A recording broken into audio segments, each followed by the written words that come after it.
আসসালামু আলাইকুম everyone, welcome back to my channel.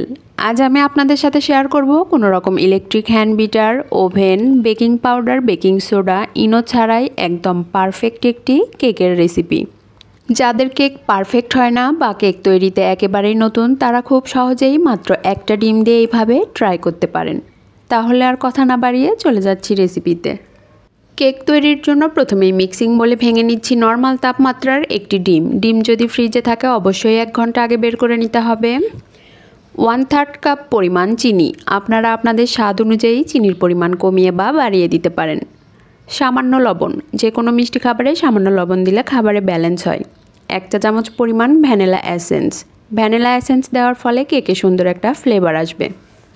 আপনারা চাইলে এর পরিবর্তে অন্য যে কোনো এসেন্স বা লেবুর রসও ব্যবহার করতে পারেন। এখন সবগুলো খুব ভালোভাবে মিশিয়ে নিচ্ছি চিনি গলা পর্যন্ত।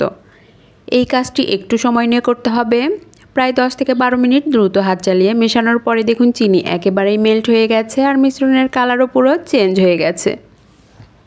এখন এর সাথে অ্যাড করছি 1/4 কাপ পরিমাণ রেগুলার রান্নার তেল। এখানে অবশ্যই রান্নার সাদা তেলটাই ব্যবহার করতে হবে, কোনো রকম ফ্লেভারফুল তেল ব্যবহার করা যাবে না। 1/2 কাপ পরিমাণ জ্বালিয়ে ঘন করা কুসুম গরম তরল দুধ। দুধ একবারে পুরোটা অ্যাড করছি না, কিছুটা রেখে দিচ্ছি, প্রয়োজন হলে আবারও অ্যাড করব। 1 চা চামচ পরিমাণ অ্যাক্টিভ ড্রাই ইস্ট। অবশ্যই চেষ্টা করবেন ভালো মানের ইস্ট ব্যবহার করতে। এখন সবগুলো খুব ভালোভাবে মিশিয়ে নিচ্ছি। এই পর্যায়ে অবশ্যই চেষ্টা করবেন কুসুম গরম তরল দুধ ব্যবহার করতে। দুধ এমন গরম হবে যেন আঙুল চোবালে 8 থেকে 10 সেকেন্ড রাখা যায়। সবগুলো খুব ভালোভাবে মেশানো হয়ে গেছে। এখন এর সাথে শুকনো উপকরণগুলো অ্যাড করতে হবে। এর জন্য একটি চালনি নিয়েছি। চালনির মধ্যে দিচ্ছি 1 কাপ পরিমাণ আটা। আপনারা চাইলে আটার পরিবর্তে ময়দাও ব্যবহার করতে পারেন। 2 চা চামচ পরিমাণ গুঁড়া দুধ। গুঁড়া দুধ একেবারেই অপশনাল, হাতের কাছে থাকলে দিবেন, না থাকলে বাদ দিতে পারেন। তবে গুঁড়া দুধ অ্যাড করলে কেকের স্বাদ অনেক গুণ বেড়ে যায়। এবার সবগুলো খুব ভালোভাবে চেলে নিচ্ছি। যে কোনো কেক তৈরি করার ক্ষেত্রে অবশ্যই চেষ্টা করবেন শুকনো উপকরণগুলো চেলে নিতে, এতে করে কেক অনেক বেশি সফট, মসৃণ আর ফ্লাপি হবে।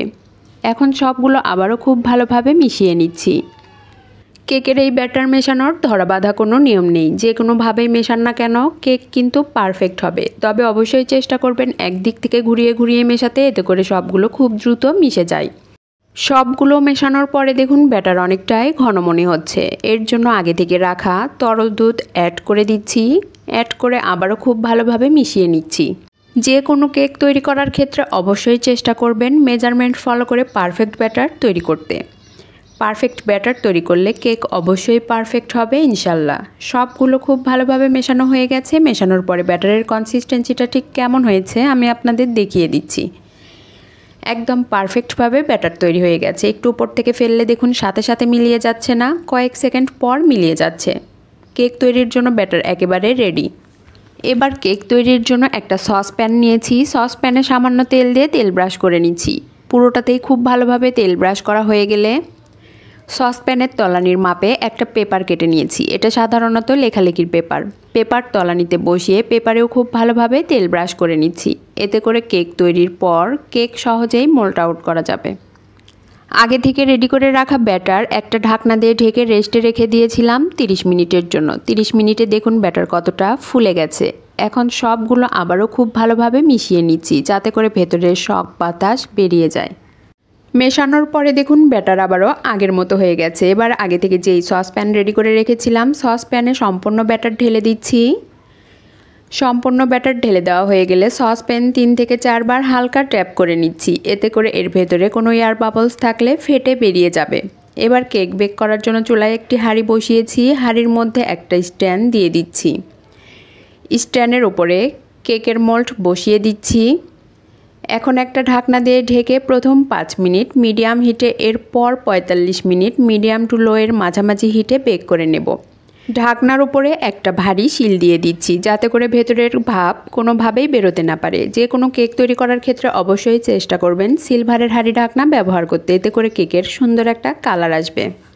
50 মিনিট পর ঢাকনা সরিয়ে দেখুন, শুকুর আলহামদুলিল্লাহ, দেখুন কেক কতটা পারফেক্ট হয়েছে।